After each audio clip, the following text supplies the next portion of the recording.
Perhaps you were once good. Perhaps the world would be brighter without you. Yet here you are, darkness incarnate. You bleed into the earth, and the earth becomes sick.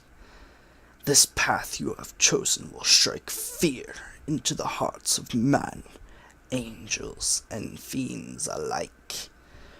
Who is to say why you chose this path? Whether it be betrayal, a pact with a fiend, or perhaps you were born this way. All that is known is the darkness inside of you is growing. How's it going, folks? Welcome back to Luke's Homebrew. That was a quick introduction to the Blackguard that I created for D&D 5th edition.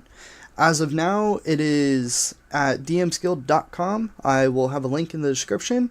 If you want to check it out, it's completely free.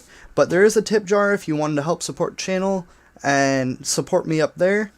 But today I'm going to be going through it step by step, putting my thoughts on why I made things certain ways. It is going to be a little bit of a longer video, but I hope you guys can stick through it or maybe skip through to parts that may interest you. Or if you have a question later down the line, you can get my insight if you're actually using this in your own campaign. So, start us off. First page, title. I just read you the introduction. So, below that is the chart. And it may look a little intimidating. There is an ability you get at least every level. And on the right hand side, that is your lifelink dice, and we'll get into that in a little bit. But it's set up exactly the same as any other 5th edition class chart. The proficiency bonus goes just right in line with the standard array for how 5th edition classes are arranged, 20 levels. So we're going to slide down. Next, for class features, just going down, a little bit of insight into how you want to create a 5th edition class if you're thinking about homebrewing your own is Wizards of the Coast is the prime example of the best that you could possibly do. I'm not going to pretend on this channel or ever that I'm a better source or whatnot of content than they are. There's no comparison whatsoever. So I take that into consideration, and I take whatever format. I try and keep the same font size best that I can recognize with my eyes, and make everything synonymous between my content when I hand it to my players and the content that's in the books. That way, it's easier to determine which is which and all that stuff. You know what I'm talking about. So, starting with hit points, you have a D10 per Blackguard level. Same as a fighter or ranger, I believe. They both get D10s. Same formula as 1d10 plus your constitution modifier per level if you level up. Next up is proficiencies. You get proficiency in all armor, shields, simple weapons, martial weapons. Tools, you don't get any of those, unfortunately, but then again, once we get into the class, you're not really going to be focusing on that. Saving throw, strength, and constitution. Now, I'm going to throw it out there. If you are planning on multi-classing into Blackguard, obviously you want to double check with your DM, see if that's kosher. But if so, you want a 13 in your charisma and a 13 in your constitution if you want to multi-class into this class. So, skills, choose 2 skills from athletics, deception, insight, intimidation, persuasion, religion, and stealth. Now, you're going to see as this class goes along, your 2 main stats are going to be charisma and constitution. Constitution is going to come in when we start looking at the lifelink ability, which is the key centerpiece of this class, and charisma is going to help build you outside of combat. There's 2 or 3 abilities that you're going to get where it isn't combat focused like how a fighter or monk would be. Instead, it's really trying to push you to be a very suave character that can be very manipulative or persuasive if you need to be. And that allows you to either be the face man of the group if there is none other, but if shit hits the fan, you can switch over and start drawing swords. So going over to equipment, you want to start with either a two-handed martial weapon or two one-handed martial weapons, a Dungeoneer's pack or an Explorer's pack, and you start with chainmail. Below that is your Blackguard save DC. That's 8 plus your proficiency modifier plus your charisma modifier. So there's a few abilities later on that you're going to end up getting that require a opponent to make a saving throw, and you're going to use that formula to determine what their save DC is. I took the same formula as, say, a wizard would need for their spell save DC, which would be 8 plus proficiency plus intelligence. So just keep that in mind. Moving on, we have Infernal Hunger. Beginning at first level, whenever you hit an enemy, you regain 1 hit point. The amount increases to 2 hit points at 7th level and 3 hit points at 14th level. Now, when I first created this class, this is the 3rd or 4th rendition of this class. This was originally a dice that you rolled, and that seemed to be giving way too many hit points back, and it's very hard to balance regaining hit points, and I was honestly trying to stay as true to the original Baldur's Gate Blackguard as I could. But we have to make a few cuts here or there for game balance and all that. So I think I hit it on the nail with this ability. Maybe in the future, depending on playthroughs and more playtesting, the levels will be adjusted, but I think this is what I'm going to keep it as. So obviously, first impression on this is it is going to be very powerful. Expect your Blackguards to stick around until 3rd level when we get to the lifelink ability. Now, doing a little bit of arithmetic and playing with the rules, it is going to be more mathematically advantageous for you to be using 2 melee weapons. There are a few caveats with that, but overall, using 2 melee weapons is going to be a little bit more advantageous for you if you want to go down that avenue. Downside is you don't get a shield, which can help or hurt. So more playtesting will adjust, but as of now, I am most satisfied with this version of Blackguard, and we'll see if it changes at all. So moving on, 2nd level, this is your subclass ability. Beginning at 2nd level, your powers begin to manifest themselves into the clan of the vampire or the clan of the fiend, and you get more abilities at higher levels. So we'll read into that more later on. You get some fighting styles. You get standard archery, defense, dueling, great weapon fighting, 2-weapon fighting, and at your DM's discretion, tunnel fighter. All copied from the player's handbook. You should have access to these and know what they do. So moving on, centerpiece of the class, and this one does combo off. It's meant to combo off and be a close working partner with your 1st level ability, Infernal Hunger. So, lifelink. Begin at 3rd level, you learn to manifest your malice into a melee weapon of your choice. You gain the benefits of this ability. You must first attune to the melee weapon as if it were a magic item.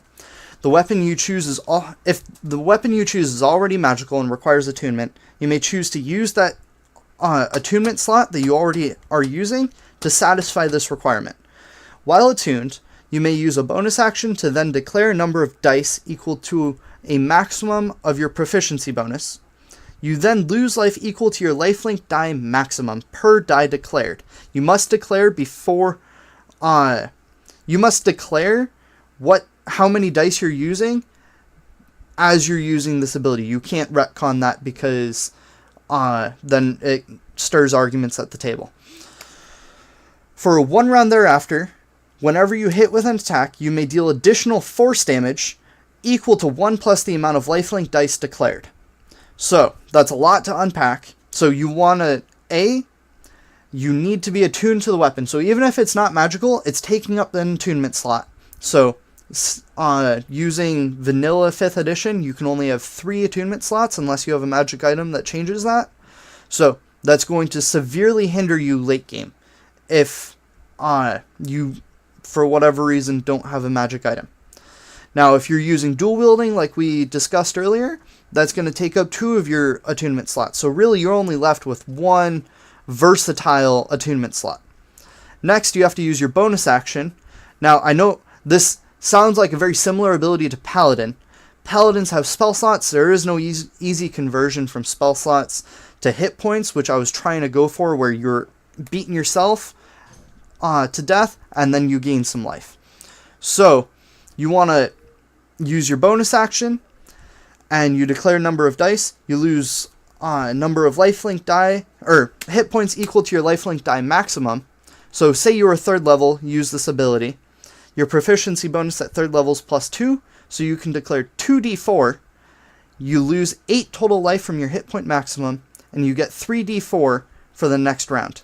So that includes any attacks that you make during your turn, so eventually when you get your extra attack, it goes for both. And if you ever make an opportunity attack, you can also use those dice before your turn restarts. Hope that all made sense. We had a lot of issues with trying to balance this ability, but I'm most satisfied with this. It's the most balanced I think I can find it right now. We'll see. Next up, ability score improvements. Talk to your DM if you want to get a feat. Extra attack, standard 5th level. Next level, 7th level ability. You become one with darkness. While in darkness, magical or not, you gain blind sight up to 15 feet. Now that does not include dim light. So if it is dim light, you still have disadvantage on perception checks and to hit. But if you're in complete darkness, then you gain blind sight up to 15 feet. Next level, at 9th level, you get Blessings of the Abyss. Your evil doings have reached the ears of powerful entities in the Abyss.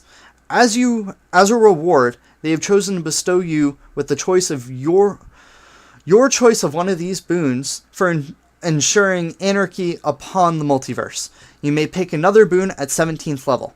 So these are very akin to invocations from a warlock. So I wanted to have them be quasi-good, but at the same time, you get to pick another one. So there's small little bonuses that you can pick up slowly. So first one is Tough Exterior. You gain a +1 bonus to armor class. Next one is Words of Cunning. You gain advantage on charisma checks made with fiends. So that could be very useful if you are playing a clan of the Fiend, Blackguard, and you happen to be working with a wizard or someone else that's summoning a lot of demons and devils and trying to make deals. You could be a very good face man with this. Fiendish Friend. You learn Find Familiar spell and can choose to summon either a quasi or an imp. Now that does... the caveat to that is you can only have a quasi or an imp. You could not have an owl or frog, for example. Very akin to 3rd level ability of Warlock. Next is Hidden Knowledge. You gain proficiency in one skill of your choice or expertise in a skill you're already proficient in. So you could end up picking that twice and at 17th level gain expertise in a skill if you wanted. It's up to you. Next is Infernal Sight, very similar to Devil's Sight, except you can see in magical darkness up to 60 feet rather than 120. Alright, next is Aura of Terror. Personally, I'm not a big fan of aura abilities, but yet again, I wanted to stay true to a lot of the tropes you see in the video game industry and the original Baldur's Gate Blackguard. So starting at 10th level, you can't be frightened. I'm debating on changing this, whether or not you gain advantage on frightened checks, but as of now, that's how it stands. When a hostile creature enters within a 15-foot radius of you, they must succeed on a wisdom saving throw equal to your Blackguard DC. On their turn, they be frightened for 1 minute. If they succeed on the saving throw, they are immune for 24 hours. At 18th level, this range increases to 30 feet. So, may need a little bit of rewording. We'll get there. Dark Resistance. Beginning at 13th level, you gain unnatural resilience to the effects of magic. You gain advantage on saving throws against spells and other magical effects. So, I've gotten a lot of heat for this ability, saying it's very powerful. Then again, if you look at the 3rd level Warlock ability, where you get Pact of the Chain, you can get an Imp or Quasi Familiar. And if you look at the variant features of Imps or Quasites, if you have one as a Familiar, they give you this exact ability at 3rd level. So, I don't want to hear that this ability is very powerful. It is, but at the same time, Warlock's getting it at 3rd level, so I'm not too worried about it. Next is Death Knight. Starting at 15th level, when you reach 0 HP, you can restore life to yourself. As a reaction, you can pull the life force from the closest living creature within 15 feet. That does include allies. The target must succeed on a Constitution saving throw against your Blackguard save DC, or take 3d4 necrotic damage. You gain half the amount of the necrotic damage dealt, rounded up. If the target succeeds, they suffer no damage instead, and you are healed to just 1 HP. Once you use this ability, you can only use it after a long rest. Additionally, you just cease aging, and you don't suffer any drawbacks of old age, and cannot be aged magically. Sorry, ghosts. So, you do not get a choice in this. So, say your teammate is 5 feet away from you, and you have a enemy 10 feet away from you, it does go to your teammate who is the closest. So be aware of that. Then again, you are healing yourself. They don't need to waste an action pouring a potion down your throat or healing you. So keep that in mind. Next up is Unholy Champion. This is your capstone 20th level ability. You have transformed yourself into a Lord of Darkness. The light quakes at your presence, and the weak bend to your will out of fear. Once per long rest, as an action, you become surrounded by a thick miasma that spreads out for 30 feet. You gain the following benefits for 1 minute. So it is another area of effect, radius aura ability. At the beginning of your transformation, you are instantly healed 3d8 plus 10 HP. On average, that's going to be about 22 hit points if you roll the average amount. You become resistant to all damage, and any enemy that starts their turn within the miasma takes 3d6 necrotic damage. I think that's a pretty good capstone ability, considering that the majority of the capstone abilities for most other classes in D&D 5e are very lackluster. And this really just sums up what you're becoming. You're becoming a Lord of Darkness. So, moving on to our 2 subclasses, we have the Clan of the Fiend and the Clan of the Vampire. We'll start with Clan of the Fiend. And these guys focused on transforming the Blackguard into a fiend themselves by sheer force of will and the coalition of pure evil that they coalesce in their soul. You first may notice your tongue slowly forking as words begin to weigh heavy with deceit. But as you continue moving along this path, the lack of redemption gives you the strength and zeal of your physical body to become both more powerful and grotesque. So, if you are planning on being a face man in the group, this may work in the beginning, and you may be very good at it. But as you level up, and as you corrupt yourself more, you eventually take on the form of a demon. So, let's get into it, unpack it. So at 2nd level, you get Devil's Tongue. 2nd level, you begin inserting sly words of manipulation that always seem to bring the downfall of your peers. You gain expertise in your choice of intimidation, persuasion, or deception. You also learn Infernal and Abyssal. So if you're not already proficient in intimidation, persuasion, or deception, you gain proficiency and then you're an expert in it. Moving on, you get Master the Weak. And 2nd level abilities trying to make you a more roleplay focused character and give you opportunities to do things outside of combat. The next few abilities are strictly combat abilities for the most part. So begin at 6th level, Master the Weak, you can bind weak against their will. As a bonus action, you may choose a target no more than one size category larger than you. So if you're medium, you can choose large. They must succeed at a grapple contest or be restrained. So you make an athletics check, they make an acrobatics or athletics check. While restrained, the target can attempt to escape the grapple at the end of each of its turns. You can release it as a free action, and you can only have one active at a time. You may do this a number of times equal to your charisma modifier per long rest. So, essentially you're locking down opponents. This is your answer to the wizard casting hold person. So, next up is Abyssal Teleport. 6th level, you gain the ability as a bonus action to disappear into the void and reappear 30 feet away. It's a Misty Step, and you can do it up to your charisma modifier per long rest. Same thing, you're trying to become as mobile and as powerful as possible. The reason why I made both of these a 6th level ability is they take up the same action slot for your turn. So yes, you could get away with doing each of these multiple times in a day, but you can't do them both in the same turn, which is a conflict of interest, which ultimately makes both of them less powerful. Demonic Fortitude. At 10th level, your malevolence makes you immune to being poisoned or diseased. This is an ability that you can also pick up in Paladin. I believe it doesn't cover poison, but it at least covers disease, but this is the 10th level ability, and just protects you from assassinations, and really seeds in the fact that you are transforming yourself into a fiend, and you're going beyond your mortal body. 14th level, you've picked up the form of the demon. At 14th level, you gain black leathery wings and a flying speed up to 60 feet. And you are also considered a fiend as well as your other types. So, flying speed up to 60 feet. The fly spell is a 3rd level spell. Wizards, sorcerers, and warlocks are getting that at 5th level. So, while that's a concentration spell that lasts, I believe, for an hour or a minute, I don't recall. You can cast that at 5th level. You get this at 14th level. While it's static and not concentration, it's completely fair, and I derived a little bit of inspiration from Dragon Sorcerer. Now, the line "you are considered a fiend as well as your other types" is something to take a note of.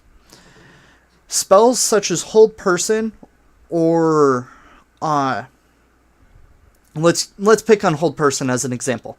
Hold Person can still target you.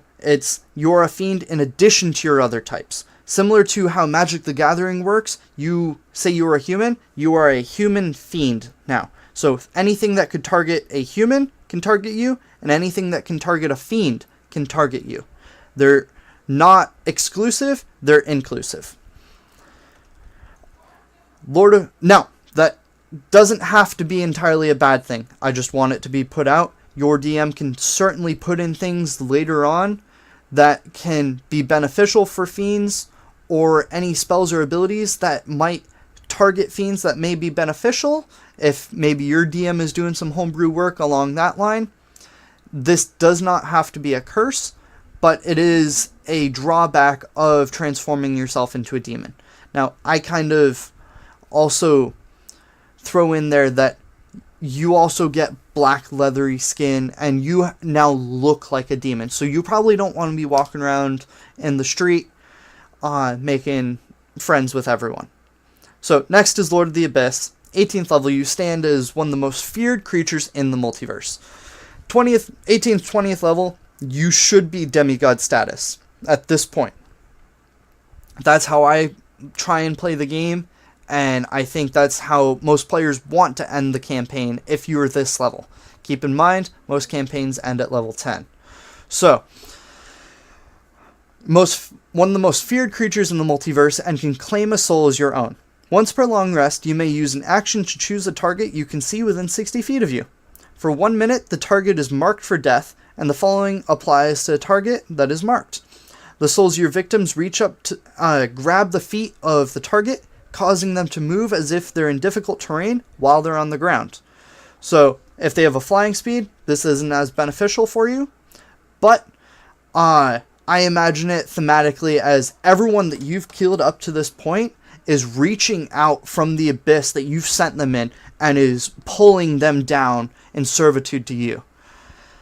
They must make also a Constitution saving throw equal to your Blackguard save DC at the start of each of their turns, or take 1d8 necrotic damage and lose that much from their hit point maximum permanently. That is huge. Don't do this to your teammates, please. That'll start a fight. After killing the target, you capture their soul, allowing you to tap into it 3 times to extend your vigor or strength. Furthermore, as a bonus action, you can use the soul to either regain 2d8 hit points, or gain plus 10 to the damage of your next hit. After a third use of the soul, it is withered to nothing and dissipates. It does not move on to the afterlife. You have leached it from all life, and force energy. I see this similar to the soul cage spell that wizards can get, and I believe warlocks as well. You're just tapping into it for extra power. Something to note is it does cost a bonus action, so because of that, it does conflict with your Abyssal Teleport, or your Master of the Week, or your Lifelink ability. So keep that in mind. But it does not cost a bonus action to capture the soul. You capture the soul as soon as they die. Hope that clarified everything in that subclass. Next, we're moving on to Clan the Vampire. Now, I had a player play through this whole class, and they played through Clan of the Fiend, and we worked a lot of things out and tweaked and playtested that. I have not playtested Clan the Vampire, but I may throw in a couple this campaign that I'm setting up right now. So we'll see if it changes. I update it as soon as I get it cleaned up and mechanically balanced and put it on DM's Guild. Yet again, it's completely free. Please check it out. So the lore may suggest the first vampires were created by succubi. Others claim that it's a physical condition or disease that cannot be cured, with which a child is born with. Both are equally wrong. Vampirism is an expression of your refusal to ever be weak. Everyone that walks around you is weak. They are prey. Focus your determination into being the immortal hunter that causes the weak to fear the night. So, you started off, say you're a human, could be any race, but you are a mortal man at level 1. And once you pick this clan, you begin to develop the features of a vampire. And through sheer force of will, you transform yourself into a vampire. So at 2nd level, you get hemophilia. When you choose this archetype, your fondness for blood has caused you to develop vampiric fangs. Your canines begin to elongate. These count as natural weapons and can be used only on a grappled, willing, or restrained target. So this does combo off with a few future level abilities, and we'll mention that in a little bit. They deal 1d6 plus your strength modifier piercing damage, and you gain health equal to half the amount dealt. The target's hit point maximum is then reduced by the amount of damage dealt for the next 24 hours. In addition, you have advantage on investigation checks or intelligence investigation checks on tracking a wounded living creature. So, you can bite people and regain a little bit of life. It does take your action, still make the attack action. But if they're willing, grappled, or restrained, you can begin to drain them of life and refuel yourself. And this does combo off with the Infernal Hunger ability. That is on purpose. As we move on, you're going to notice that this particular subclass is going to drain your health points a lot, regardless if you are using the lifelink feature or blood magic at 10th level. So, your life total is going to flux from being really low to back up a little bit higher to really low to now you're moderate. So keep that in mind. Let your DM read through this and know to, if need be, make combat encounters account for that. So at 6th level, you get Vampiric Bloodlust. You're beginning to develop that urge to just drink blood, and it's become an addiction now. You're able to grab a target quickly after striking them. After hitting a target with a melee weapon attack or melee spell attack, we'll get into that in a little bit, or if you're multi-classed into this, you can use the melee spell attack. You can attempt to grapple them as a bonus action. Does conflict with lifelink, so that does substantially make that less powerful if you thought it was already powerful. Additionally, your walking speed increases by 10 feet, so if you're human, you have 30 movement speed, plus 10 at level 6, you're at 40 movement speed now you're looking really good. Blood magic. 10th level, you learn to manipulate the properties of your own blood to cast any spell from the Warlock spell list of a level of equal to or less than your proficiency bonus. The damage taken this way is unpreventable, true damage. Charisma is your spellcasting ability modifier. So, Few things to note. Yes, you get access to the whole spell list of Warlock. This is A, because you are not a caster. You are using an ability that allows you to use your blood to create effects. You're casting the spell using the mechanics of the spell, but you're creating the effect of it. So at 10th level, your proficiency bonus is +4, so you can cast up to 4th level spells using this feature. Now, the damage you take cannot be reduced, cannot be prevented. You take that damage. So, if you wanted to cast a 1st level spell, it's going to cost you 4d6 damage to yourself. The average of that is going to be 12 points of damage to cast a 1st level spell. Not too much, but as it goes up, 2nd level 66, 7d8 for 3rd, 8d8 for 4th, it starts to stack up. Once you get 6th level spells, it's going to cost 10d12 damage. But if you look at some 6th level spells that you can cast, you can begin creating some shenanigans that most martial classes are not going to have access to. But downside is you're going to drain your health points a lot. So, moving on, now that you can cast spells, run up to people, bite them, and be an excellent tracker, you gain the blessings of the blood. The power of the vampiric blood that has swelled within you. You are now a full-fledged vampire. You gain the following features. Just like in form of the demon, or form of the fiend, you become your monstrous creature clan at 14th level. Regeneration. You regain hit points at the start of each round equal to your lifelink dice, so long as you are not in sunlight or running water with at least 1 hit point. So if you are at 0 hit points unconscious on the ground, you do not regenerate. Next is your improved bite. Your bite attack now deals 3d6 extra necrotic damage. So total, if you were to bite someone, that would be 1d6 plus your strength modifier piercing, 3d6 necrotic. So, after that is shape change. While you're not in sunlight or running water, you may use your action to polymorph into a bat. While in bat form, you can't speak, and your walking speed is 5 feet. You have a flying speed of 30 feet. Your statistics other than size and speed are unchanged. Anything you are wearing is transformed with you, so it morphs into your body, and then if you're knocked unconscious, die, or whatnot, you revert into your true form with your loot and stuff still on you as it was previously. You may not enter a residence without an invitation from one of the occupants. Welcome mats do not count. Sunlight sensitivity. While in sunlight, you have disadvantage on attack rolls and ability checks. You also take 20 radiant damage when you start your turn in sunlight. So keep this in mind if you're planning on doing a campaign in sunlight. Clan of the Fiend might be more worth it for you. But then again, I personally, if I were to pick between the two, I would pick Clan of the Vampire.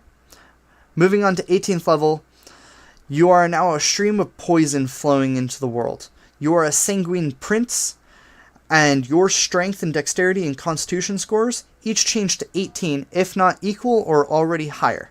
In addition, once per day, if you were to fail a saving throw, you may choose to succeed instead.